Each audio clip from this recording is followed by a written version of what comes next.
Hello, welcome to week 7. In this week, we are going to see grain pops.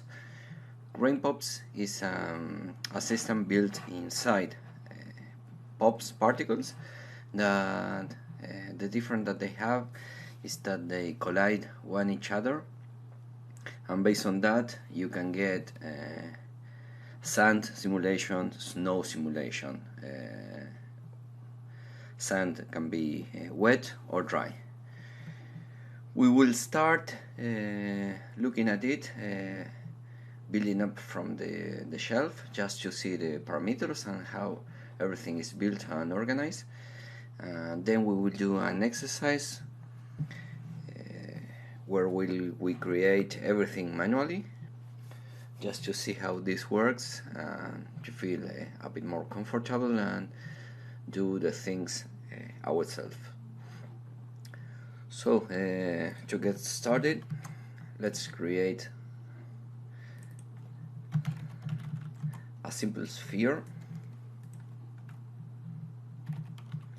that we will use to apply this grain pop system. Let's switch to polygons, and also let's translate it over the ground just a couple of units.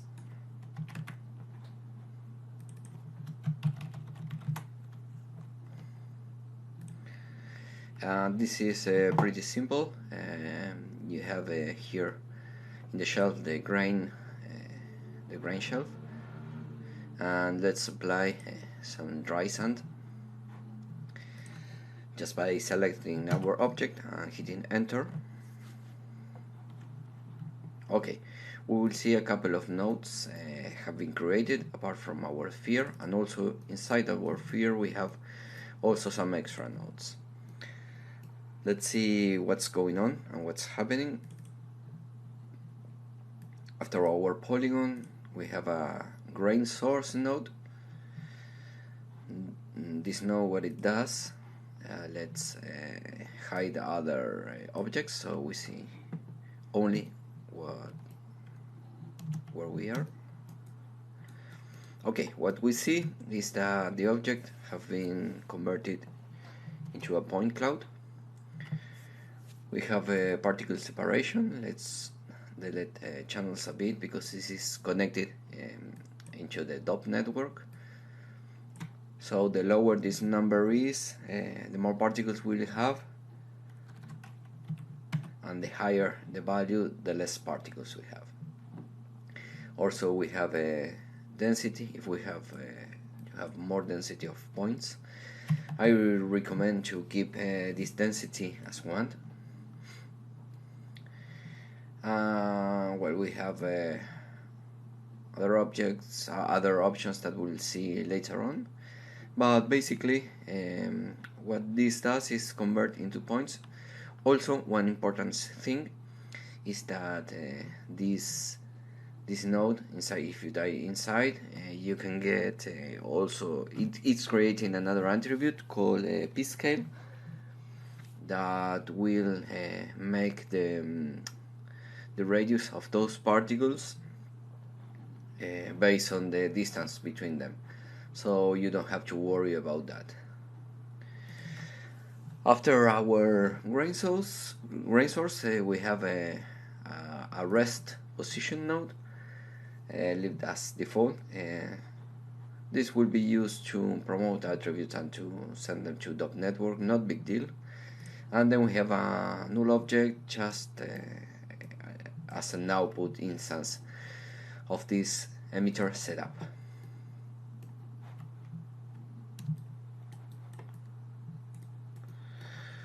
One thing about this grain sop is there are really slow simulations because they have a particles interaction between them, and also to preserve volumes and preserve the shape and have a nice and correct simulation, you have to set up really high substeps. Substeps, remember, that are the calculations per frame. So if we dive into our dot network, we will see that these nodes are the same we have in on our or any pop simulation, with the difference that inside our emitter we have changed the emission type into all geometry. You can also use all points, but I suggest you to use your geometry. You avoid some problems in the near future with different setups. And inside birth, well, there's an expression that we will write later on.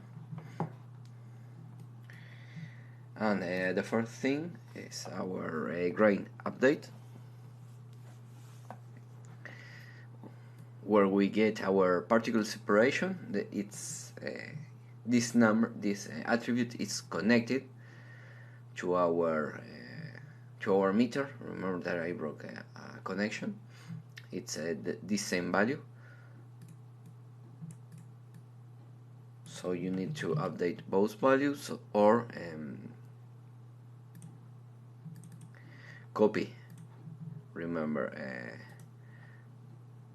right click, copy parameter, and you go into your parameter and you right click and paste relative reference.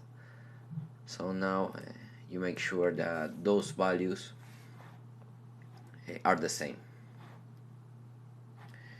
One thing I'm going to do, just to add some ground geometry, organize this. If we hit play right now,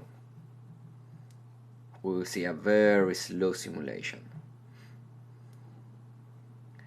One way to do this look a bit faster, we can reduce our constraint iterations. It's not that accurate as the simulation result, but well, you will preview your particles in a faster way.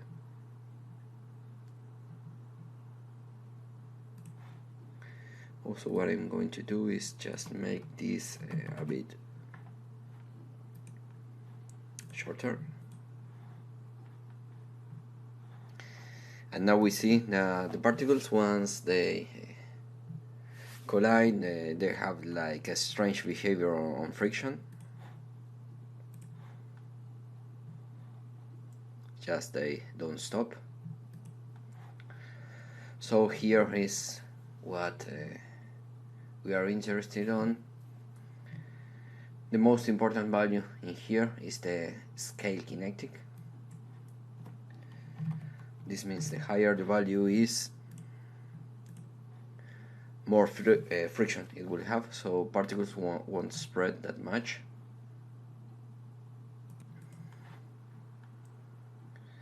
And now we see that our particles have a better behavior.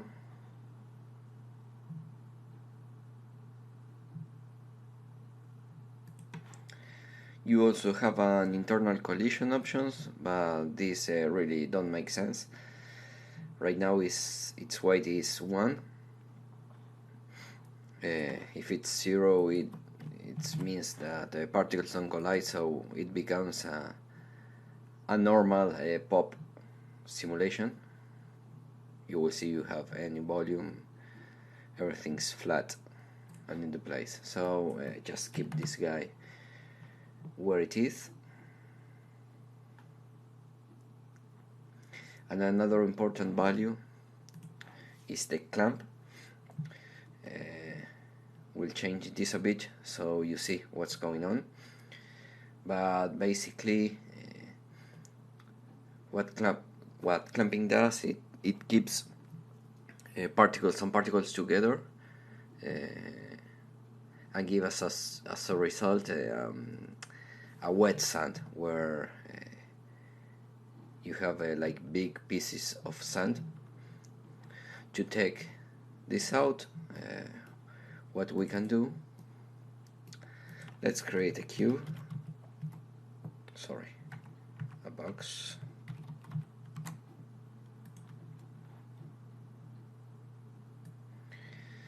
and we will use this as a simple collider.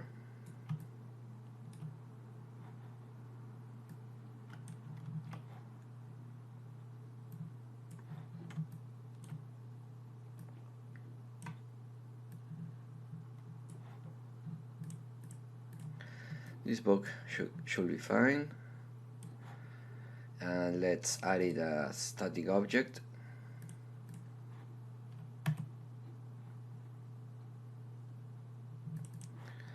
So right now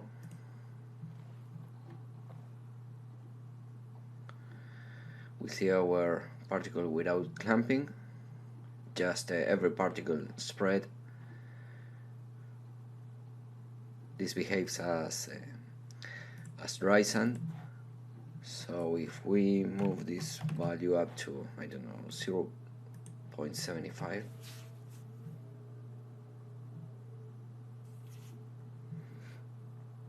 we see how they start to get together.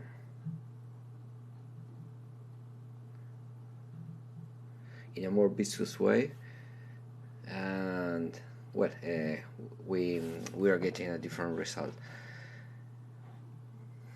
What we will do later on, we will customize this attribute. We can create this attribute or whatever attribute you need inside pops, and give a value in the sub level, and then bring that and get a new result. Right now we are just taking a look how things work a bit.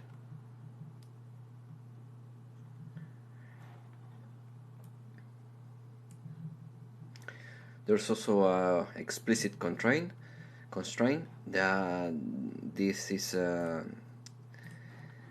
kind of simulation that keeps it generates like a rigid body.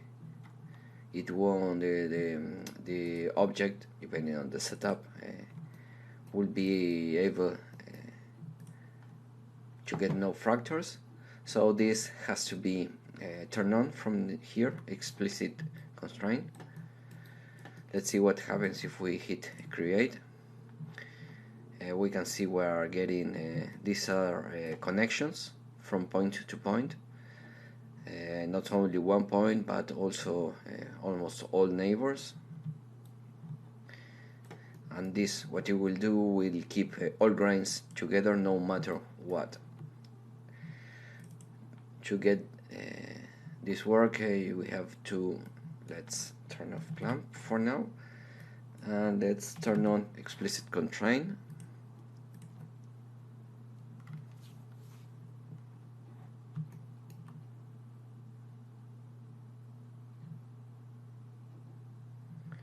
We see our object behaves as a rigid body, a kind of balloon.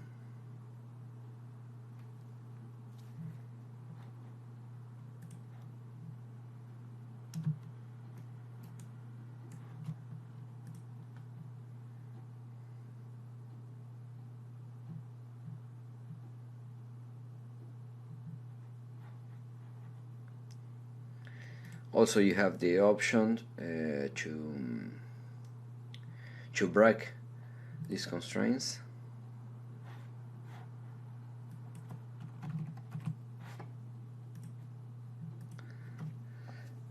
And you can play with the break threshold a bit. Let's see if it breaks now. Now let's load this value.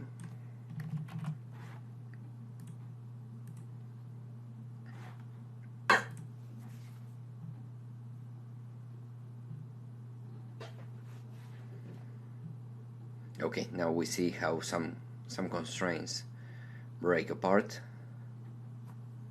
and keep different pieces.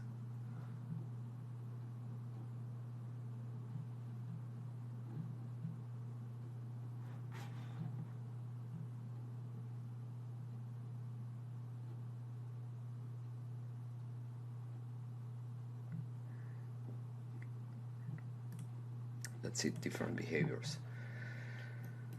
Well, that's a bit of a pop grain node. We also have the grain sprite, that this is a matter of visualization. We'll configure this manually in a bit, but what it does, it creates a sprite over a particle. Also, you get our pop color, where you manage a ramp with the different values and random them based on the ID on the number of each point. After that, everything is just a common setup. Okay, and finally, so as to close this first part of the tutorial, Houdini generates another group called import grain or dop in out. Here is where the cache will be done. But the important thing about this is an option that helps a lot, because when you generate very high resolution simulations, you cannot work with more than 3 or 4 million particles, because it will take ages. So Houdini, what it does, it offers upres that this happens after a simulation has been cached. So simply by hitting our output and enter, you will see how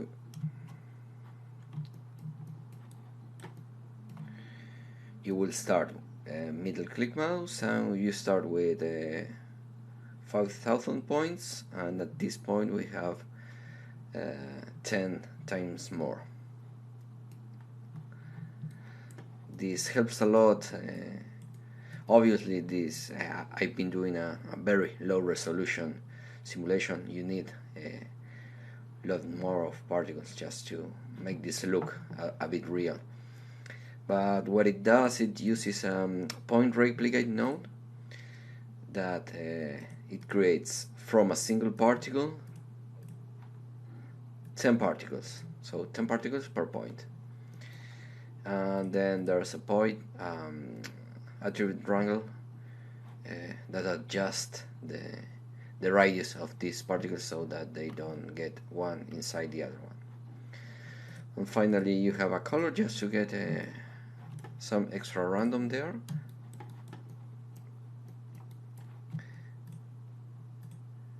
And let's if you do a fast render with mantra,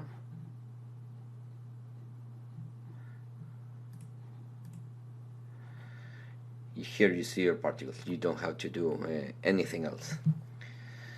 So okay, let's get started on our next lesson. What I will do is the zombie that it's moving in the ground, on the ground, and I don't know if you probably seen a simulation that I made with a couple of zombies. So I will try to replicate that same setup for you. Let's create we don't save this.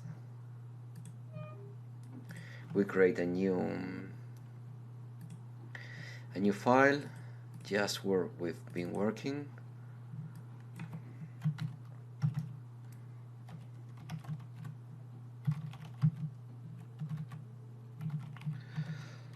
Zombie Sound version 1. Let's start by importing our FBX. It's inside the export folder, this zombie crawl.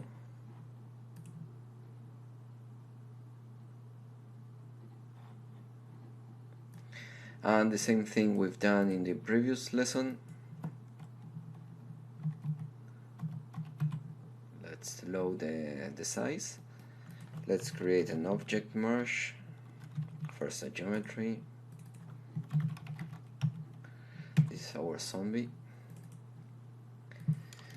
And inside I want to create an object merge. point our zombie. Remember to add /start and also into this object so we keep the same scale. After that, I just want, as a matter of collisions, to stay with our main geometries. Let's delete the rest and delete a non selected.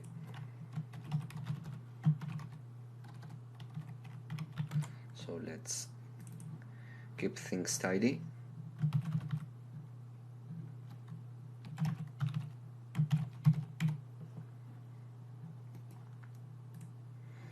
And as I like to get things 100% compatible, let's make a convert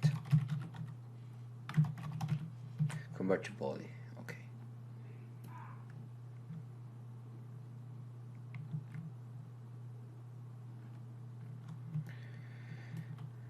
Okay, the next thing we're going to do is to add a kind of sandbox.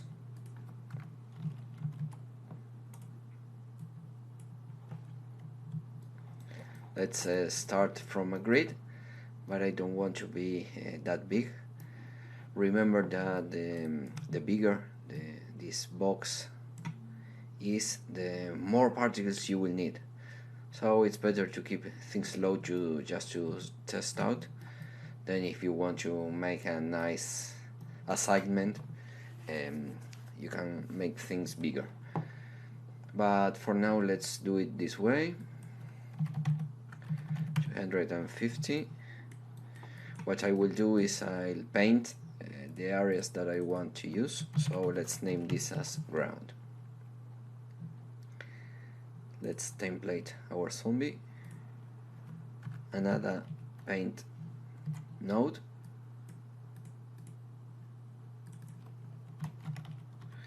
And let's name it paint area.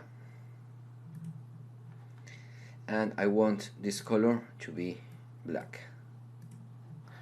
Remember to have this show handle turned on. And let's start painting.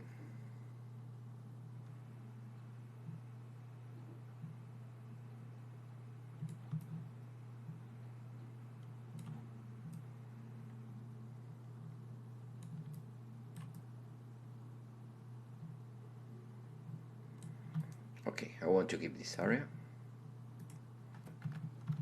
So let's delete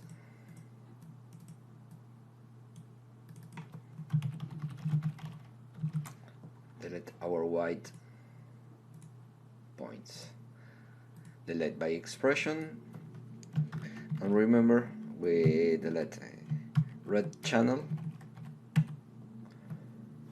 0.5. It will get rid of the white areas.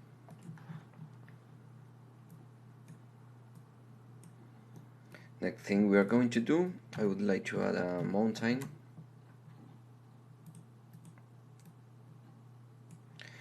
to get some deformations.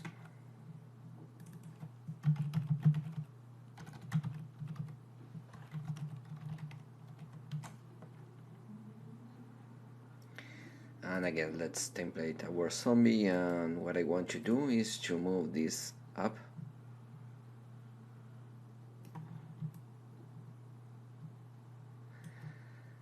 And also play around with our mountain node.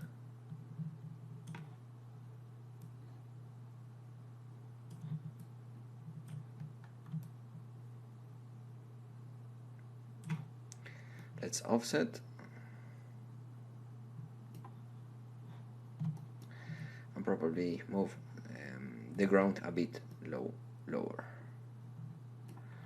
Remember also, the higher the sandbox is, the more particles you will have.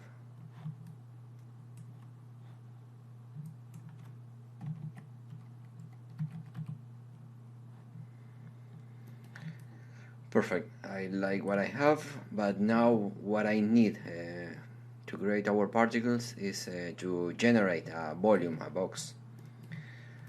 So very useful node for that is the extrude volume.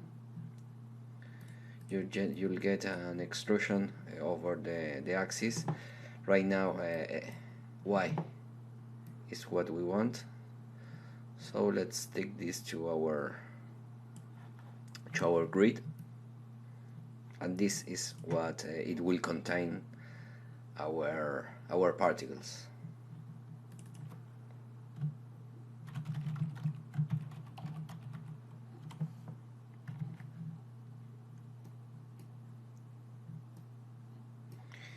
Okay, so now let's start creating our setup.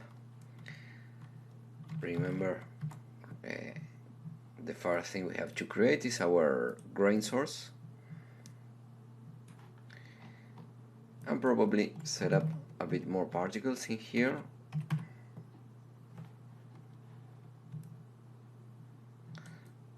Let's see right now. That should be fine.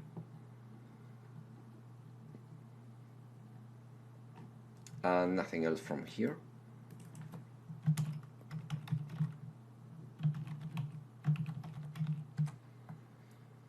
And the other thing, remember, was the rest position.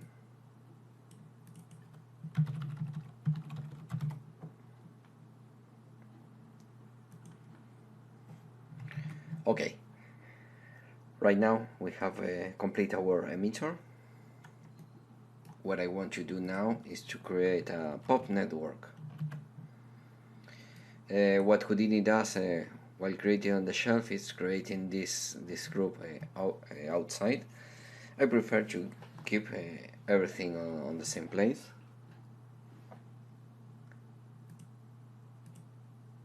So let's dive inside. And let's start creating our 3 nodes. One was the pop grain, the other one was the pop color and pop sprites.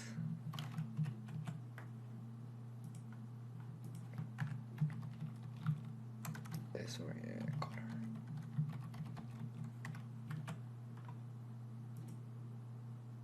Okay, we have everything connected. Everything should be fine. Remember, on our source first input, use the first contact, this is right, but we want to use all geometry. Once we switch that, we have a kind of clouds well organized. We don't want this. Also, inside birth we need to generate an expression. It's a fast one and an easy one. This means that if the value keeps in 1, it would create particles every frame. But if we create the expression $FF equals to 1, this means that emit one frame is equals to 1. If it's 2, it turns to 0. So perfect, that's what we want, and nothing else from here.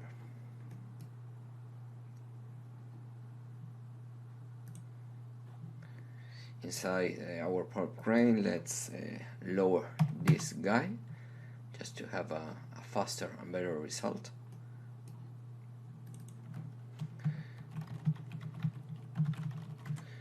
Grain setup.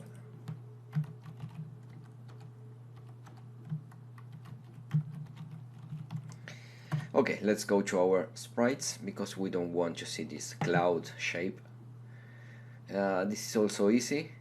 Just dive into your hit this button, and you should go to HFS Houdini Pigs. This is by default setup, and let's go down to a sphere matte.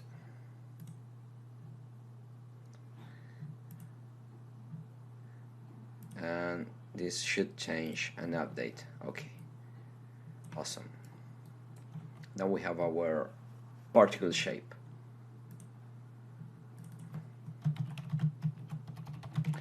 Let's add a color by setting up a ramp, and we will change this expression. We don't want this. What we want to create is a random based on the ID. So right now we have each particle ID is random, and it's picking up from 0 to 1 a value, and it's using it and applying it. So to have a more accurate result, you can pick up a sand color,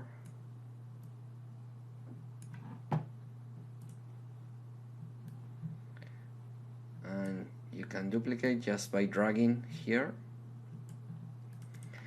probably making a bit darker, and this can be a bit lighter just to have more difference.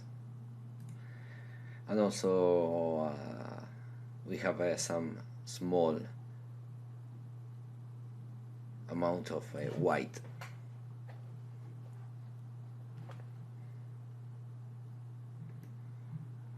Okay, other thing we want to create right now, if we play this, nothing will happen. Let's save this.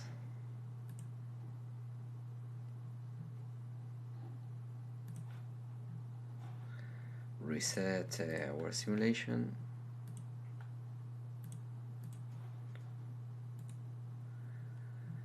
Okay, the main problem is that we missed adding some gravity force. That was the problem. Now, okay, our particles should be falling. We will add a collider just by typing ground plane and merging after our pop solver. One important thing about this is that the connections, the input connections should be changed. That way should be fine. Okay. What happens is our particles are falling, they are losing volume, and also they have a lot of friction.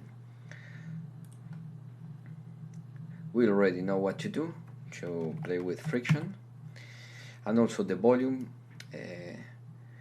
This is what I told you a couple of minutes ago. If you hit inside pop solver, you have the min and max substeps. To have a better sand behavior, you have to get this value no lower than 10 substep per frame. This is what makes simulation that slow. But now we see we are keeping some volume.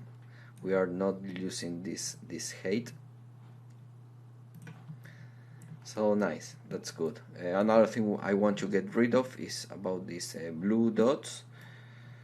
This can be turned off from our pop source and hit this guy.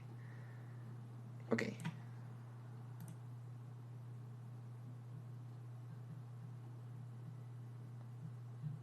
Nice. It's time to add our collider. Let's save this.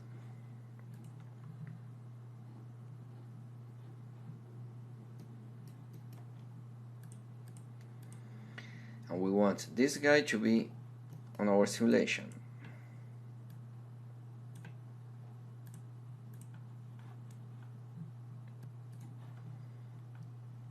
So what we are going to do is inside collision, use studied object, hit enter on our zombie,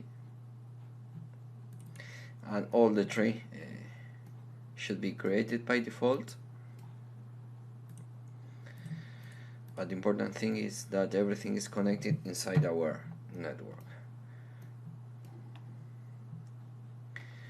just to see that things are working fine. Inside collision, remember to turn on just to visualize.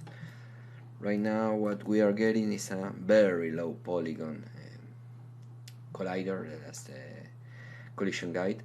So what we are going to do is inside our collision source, remember volume, let's give more resolution to our voxel. Let's see how it changed. This was 30 or 35. 0.01, you get a more accurate simulation without losing, without getting simulation time higher. So that's what we want. Let's go back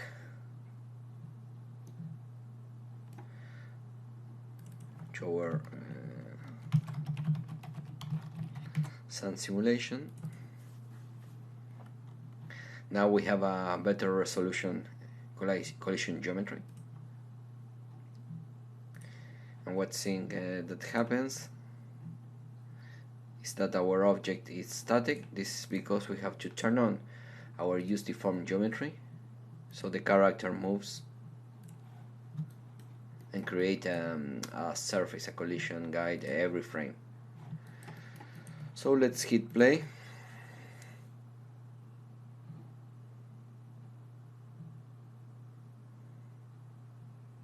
Okay, our character is working, it's colliding. Obviously the amount of particles is tremendous low, but I want to do a couple of things. You see that the sun needs a couple of frames to relax. We have like let's say 20 or 25 frames, but our character is moving from frame 1. Let's try to fix this.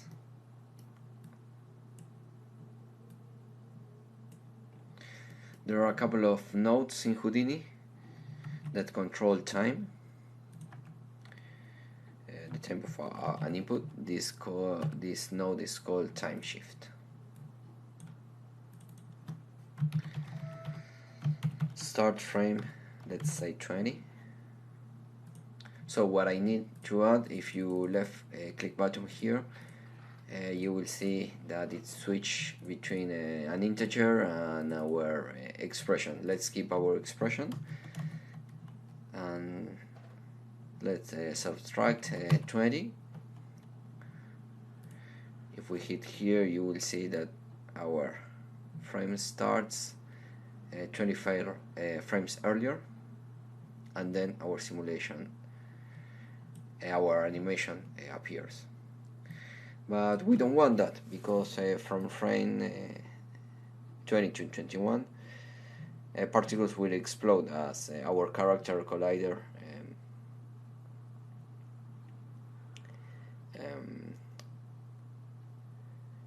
modify its point very fast on time. So what I want to do is just use this frame as our first frame. So let's duplicate this node. Let's name it frame 1. And I want to break the connection. I don't want this. I want this to be 1.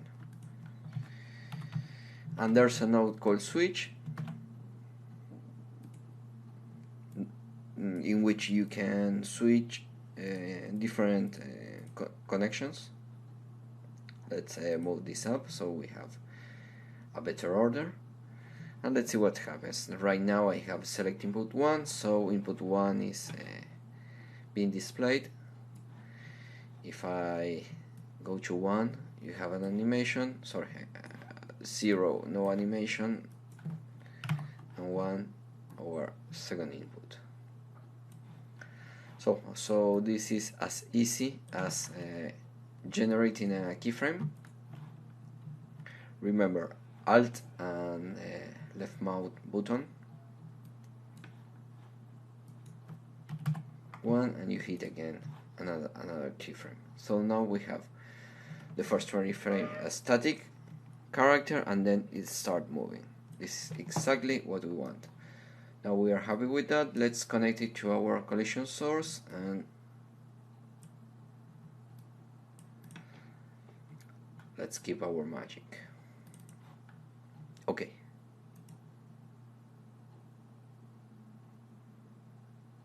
So now we have 20 frames of pre-roll.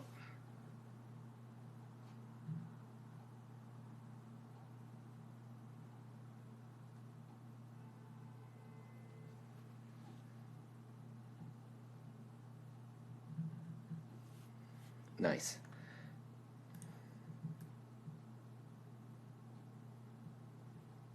Everything is colliding good now.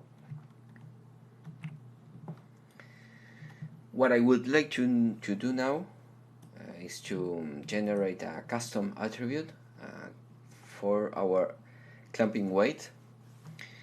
We will select a value from 0 to 1 and color on our pop level, our sub level, and we will use this parameter, attraction weight. Remember writing down how this guy is called, because we will use it right now. This is as easy as doing some space.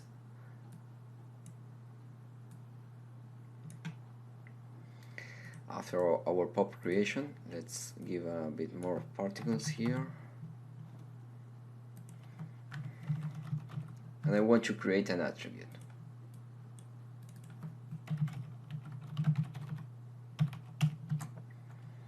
This attribute will be our attraction weight, and right now will be a value of 0. If we go on to our geometry spreadsheet, we will see our attraction weight, and right now is 0 for every single point. Nice. Let's now create a point bob.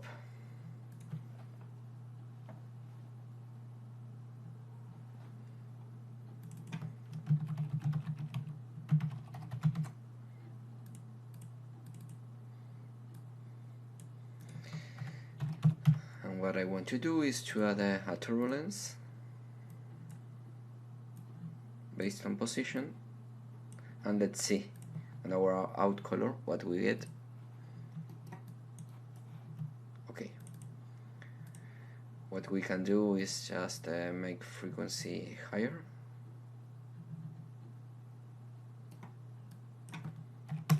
and add amplitude.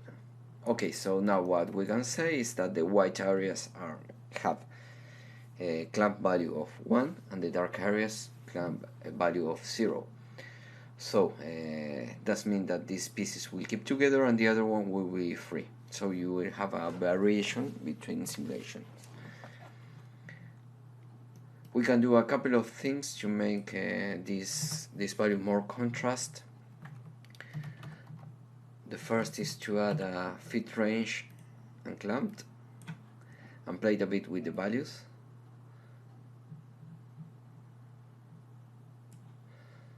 So now you will see that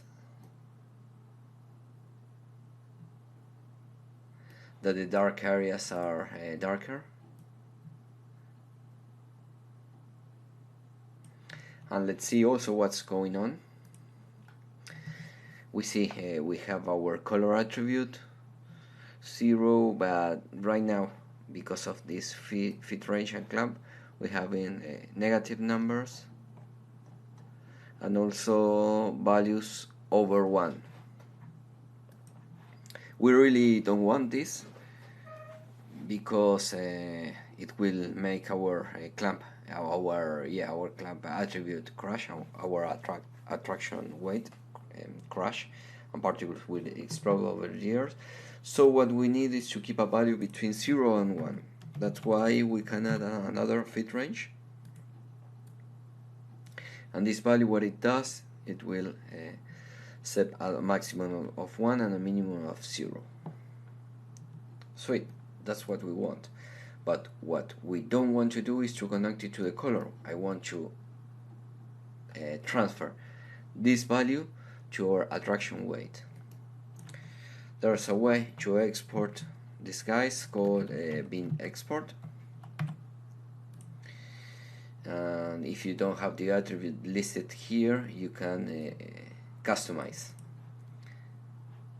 just by connecting the input and setting the name attribute to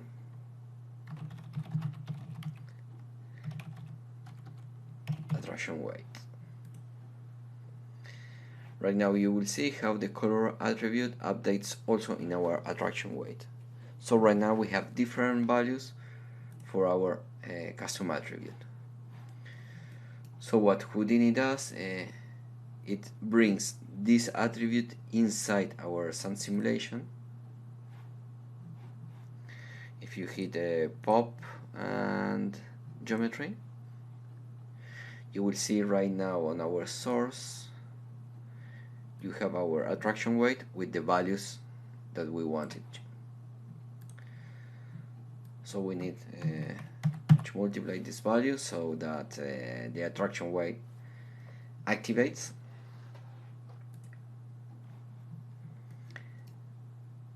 And I don't know if I've done this, but I will do it now.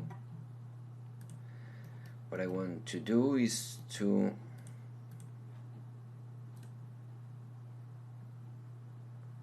copy parameter and paste our relative reference.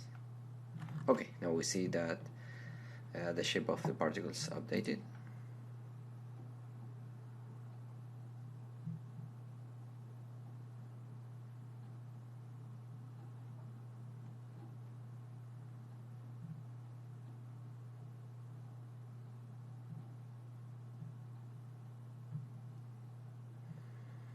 Okay, we are having our simulation and we can see that there are big chunks of particles getting together. Probably it's hard with this low resolution.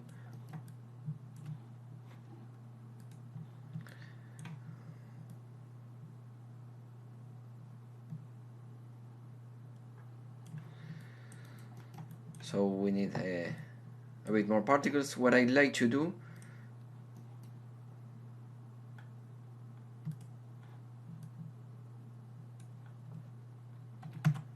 is probably make this bigger, and we can keep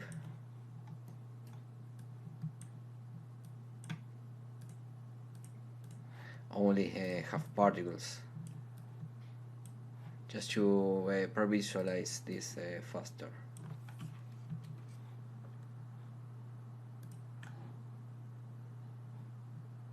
So right now in our, if we rewind this, we will have a nice resolution, but only on a sector.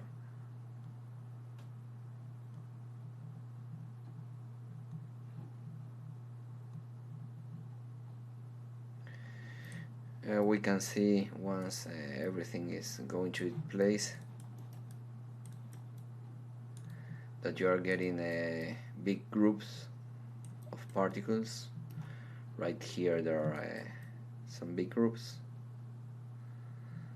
and also we have some independent, also we have big chunks here.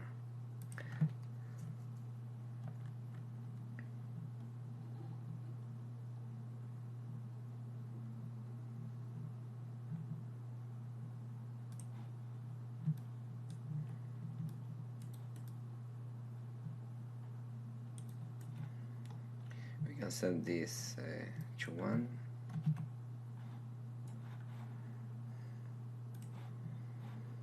Other thing you can do is you can visualize your attribute.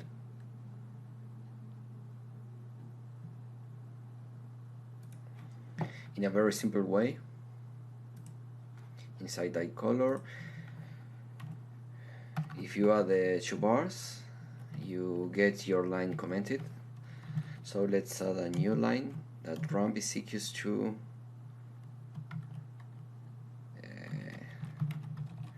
attraction weight and this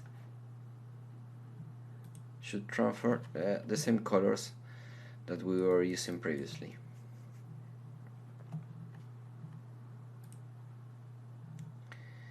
What I want to do is to play a bit more with this value.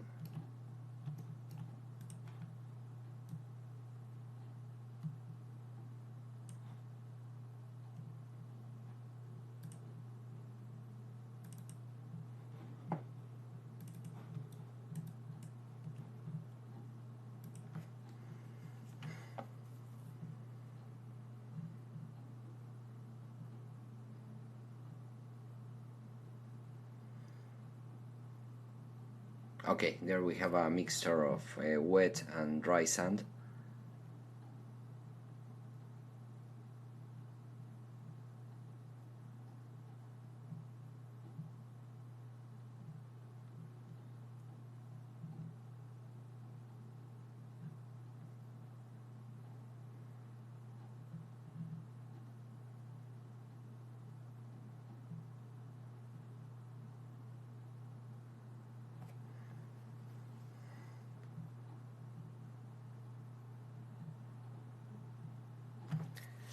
Let's play back this, and not that much frames, just 100 as maximum.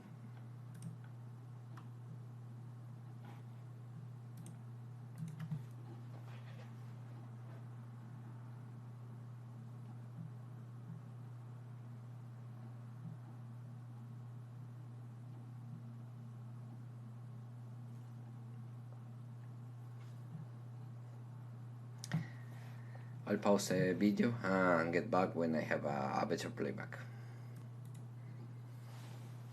Okay, now you can see our sand simulation. Everything's working pretty good.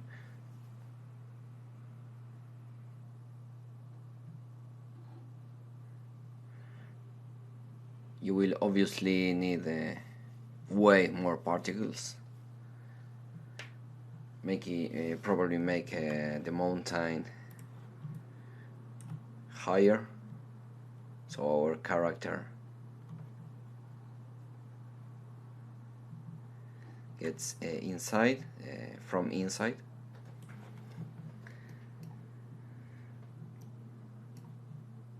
But for now, the only thing that it's bother me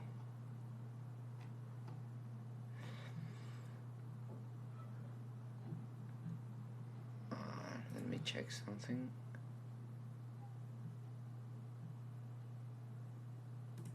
Okay, what we will do is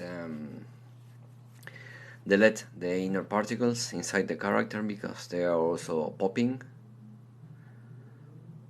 so as to get a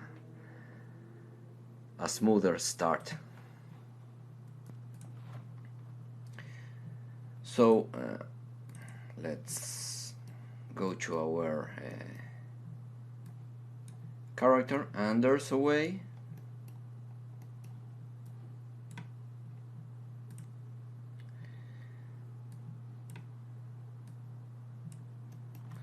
in we can group particles inside a geometry volume.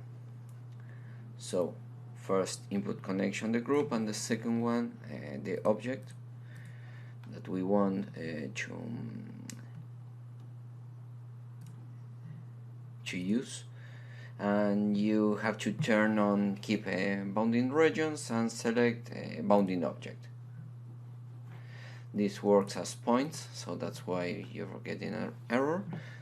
But now you can see that every single particle inside our character is being put inside a group.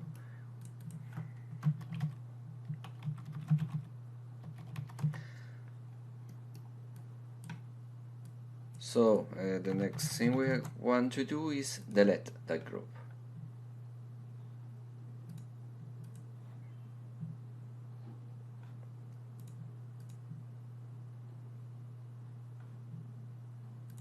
And let's see what happens. Okay, now we don't have particles inside our character, everything's cut off.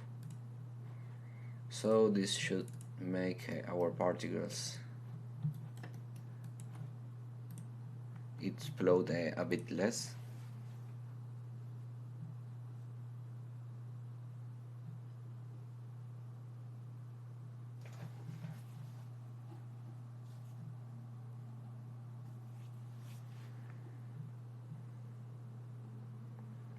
Okay, now we don't have any explosion, they are just relaxing. If we want to get more volume, remember you can set up our substeps and also get our constraint iterations a bit higher. This will take longer, but well, I leave a preview at the end of the class. So the last thing we want to do is address our simulation. So the first thing, we want to delete our geometry. We don't want to keep that. So entity primitives, delete all primitive and keep just points.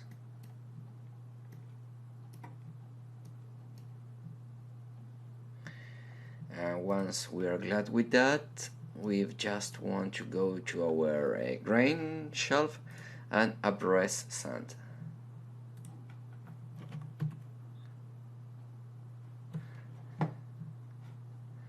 Now we have a nice density of particles.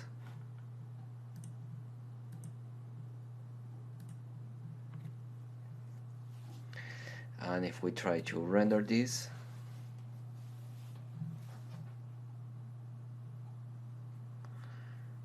using mantra, there you have your particles.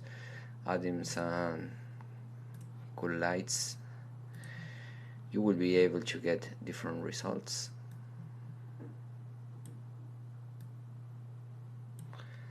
Let's also turn off, we don't want this,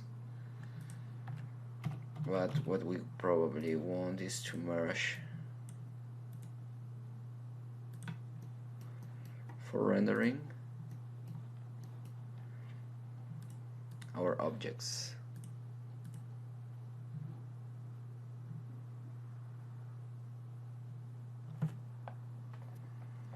Okay, there we see our particle system, our grain with our character. Let's save this.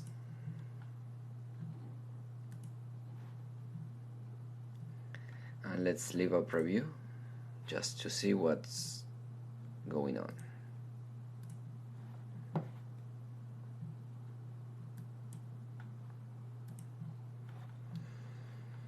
I will be right back as soon as the simulation finish.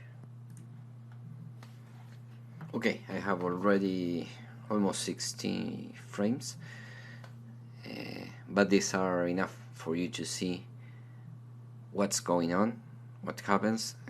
I'm happy with the simulation, the character is moving pretty good, collisions are working, clamps are working. So okay, just